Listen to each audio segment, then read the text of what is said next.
So we are continuing our series today that we're calling Wherever You Go. And it coincides with the rollout of some strategic messaging, the culmination of a lot of hard work that we've been doing over the last several months during the pandemic. When all of our ministry was forced to go digital, we took that as an opportunity to look closely at who we are, at who we believe that God is calling us to reach. And what is the message that best communicates who we are authentically and why we think that those who God has chosen us to reach, those that we think that we are uniquely suited, that might love our church if they got to know us, if they got to know what we're all about. Last week, we talked about our core story, that narrative that takes into account each part of the communication triangle, that connects emotionally with our target audience. It offers those who we are trying to reach with a plan, with a vision for a better future. Now, we've also put together a video that tells that story. It's designed to connect with folks in a compelling way. I want to show you that video now.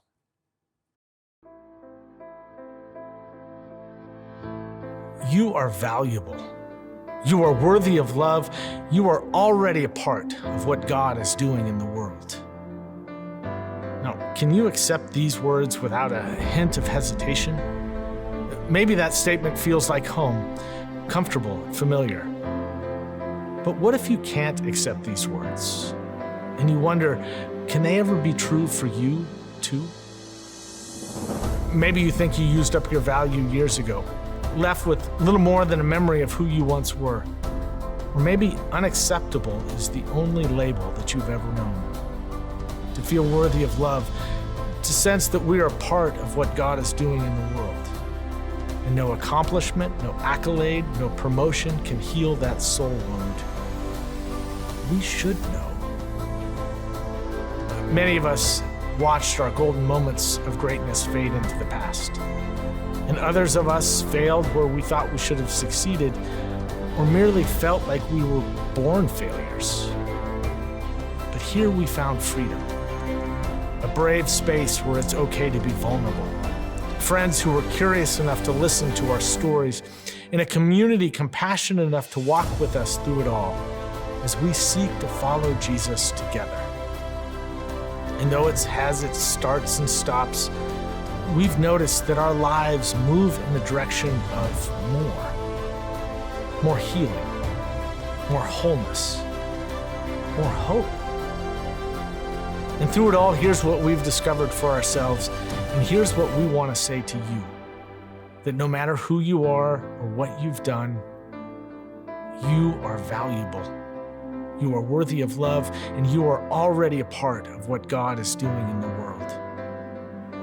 So we invite you to University Christian Church, where you can experience Christ's courageous love for yourself and learn to carry that love with you wherever you go.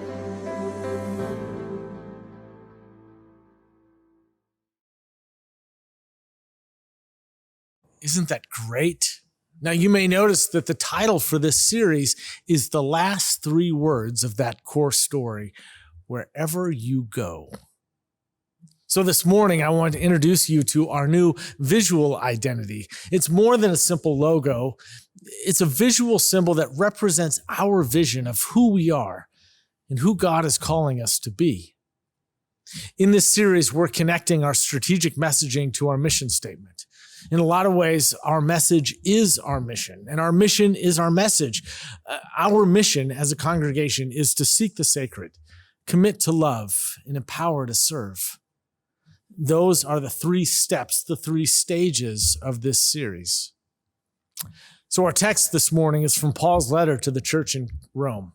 The early church arranged the collected letters of Paul, what we oftentimes refer to as the Pauline epistles, on the basis of length.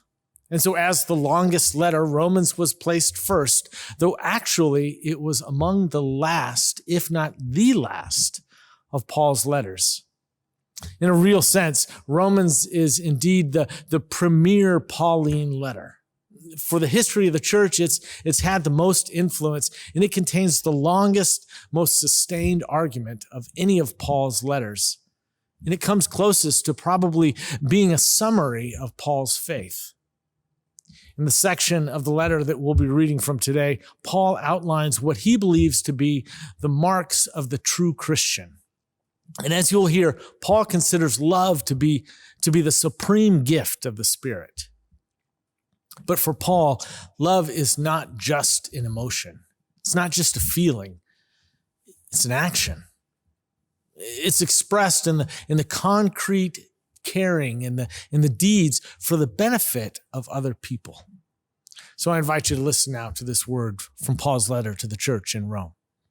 Today's scripture is from Romans chapter 12, verses 9 through 16. Here begins the reading. Let love be genuine. Hate what is evil. Hold fast to what is good. Love one another with mutual affection. Outdo one another in showing honor. Do not lag in zeal. Be ardent in spirit. Serve the Lord. Rejoice in hope. Be patient in suffering. Persevere in prayer. Contribute to the needs of the saints. Extend hospitality to strangers. Bless those who persecute you. Bless and do not curse them. Rejoice with those who rejoice. Weep with those who weep. Live in harmony with one another. Do not be haughty, but associate with the lowly. Do not claim to be wiser than you are. Here ends the reading, the Word of God for the people of God. Thanks be to God. Let love be genuine, Paul says. Love from the center of who you are, one translation says. Don't try to fake it. I mentioned last week that people that are new to a congregation, especially first-time guests, that they typically know, either consciously or subconsciously, whether they will return for a second visit within 10 minutes of parking their car. Before they know how well the choir sings, before they know if the preacher has any idea what he's talking about. They just know. They can sense the moment that they walk in the door, if the love that is expressed in that place, in that congregation, if it's genuine, if it's sincere, if it's at the center of who they are, or they're just faking it. Because they can sense it. They can feel it. And if it's not genuine, if it's not sincere, they'll know immediately, instinctually. I always say that if a church is in conflict, if there's disagreements and skirmishes and parking lot conversations, that people know that too. Have you ever walked into an organization, maybe a business, an office, a work situation, or maybe even a church? That there's conflict there and you can just feel the tension in the room. It's almost as if you can smell it in the air. You see, people know if love is genuine, if it's at the center of who they are. You can't fake it. No matter how hard you try, they will smell you out. Brian McLaren is a writer that has served as a pastor. And in his book, The Great Spiritual Migration, he reflects on the transition from being a pastor of a church to being a member of one. And he wondered which parts, as he was making that transition, which parts of church that he would miss and which parts that he could just as soon do without. He said this, he said, what I needed as a parishioner was very different from what had preoccupied me as a pastor. I wasn't looking for clever sermons or a certain style of music. I didn't need a church that was cool or contemporary, big or small. I certainly didn't need a church whose primary goal was to police the belief system of its members. Instead, he said, I needed a church that would help me live a life of love with as little distraction as possible. I needed sustenance. I needed encouragement. I needed help in loving God, loving myself, my wife, my kids, my grandkids, my extended family, loving my neighbors, especially people that I might struggle to love. Most of the conversations that I'm having these days with clergy colleagues are about what the church might look like on the other side of the pandemic. But the more that I think about it, though, the more I tend to think that ultimately that isn't the most pressing question.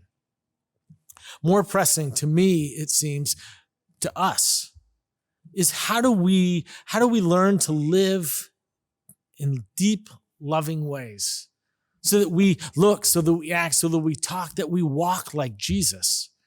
And how can our community of faith help us to do just that?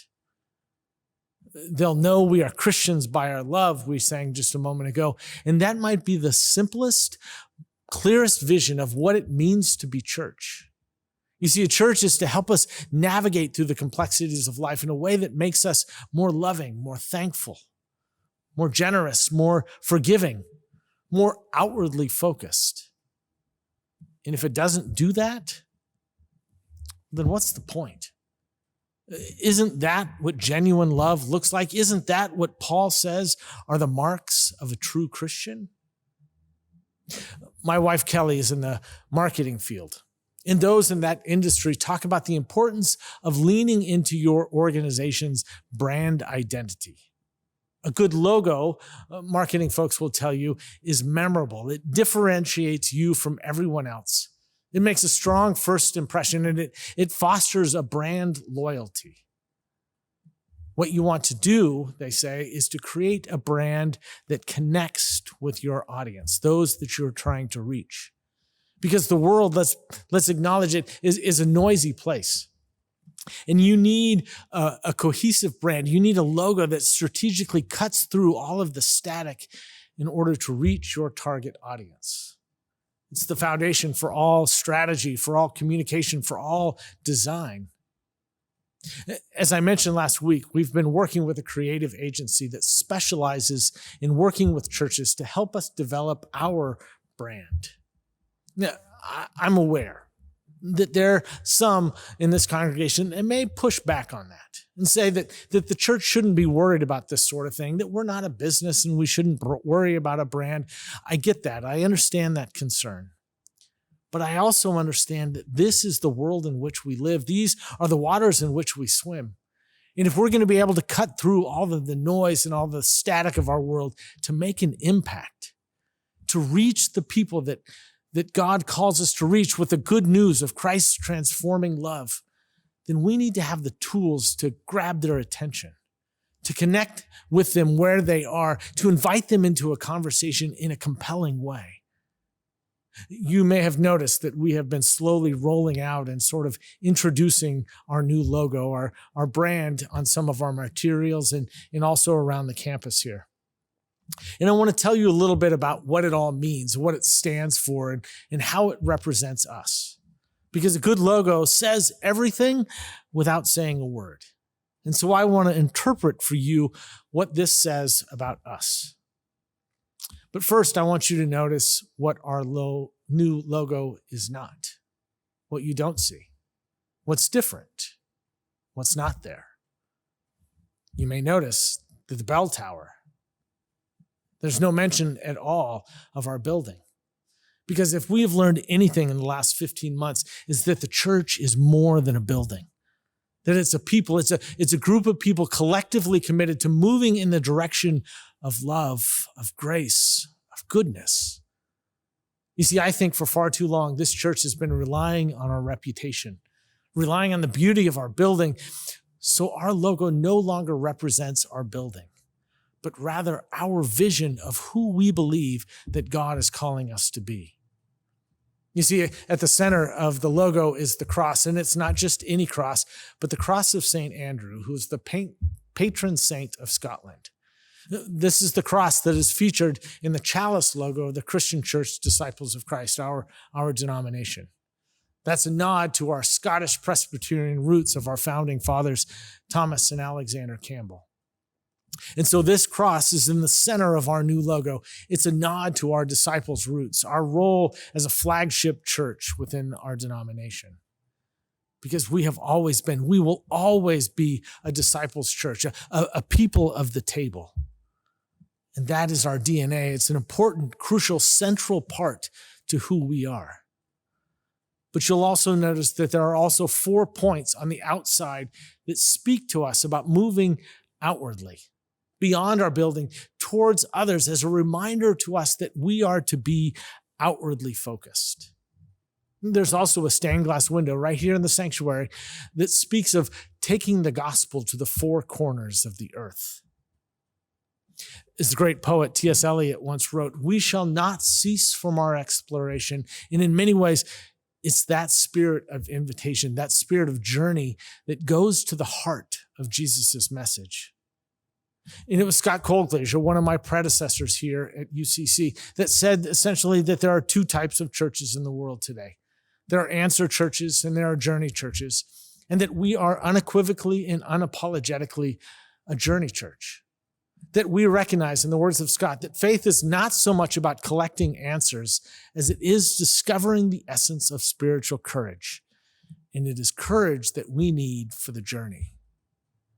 And so if you're on a journey, what you need to help navigate through all of the complexities of life is a compass, which is what those 4 points represent, the 4 points of a compass for a journey church. Those points also create, you may notice, multiple ways in. It represents an openness, a rootedness of our congregation and of our life together. Some have pointed out that this image, this new visual identity, it's fresh, it's clean, it's modern, and it will appeal to those that we are trying to bring into our community of faith, the next generation of Christians that will carry our mantle into the future. And as we've been rolling this out, there have been some that have loved, who've embraced, who've been excited about this new representation of who we are and who we aspire to be. And admittedly, there have been some who have not yet fully embraced the vision. And I get that, and I understand. But I want you to think of it this way. Let's imagine that you were invited to a church potluck, and you love church potlucks. Who doesn't love church potlucks?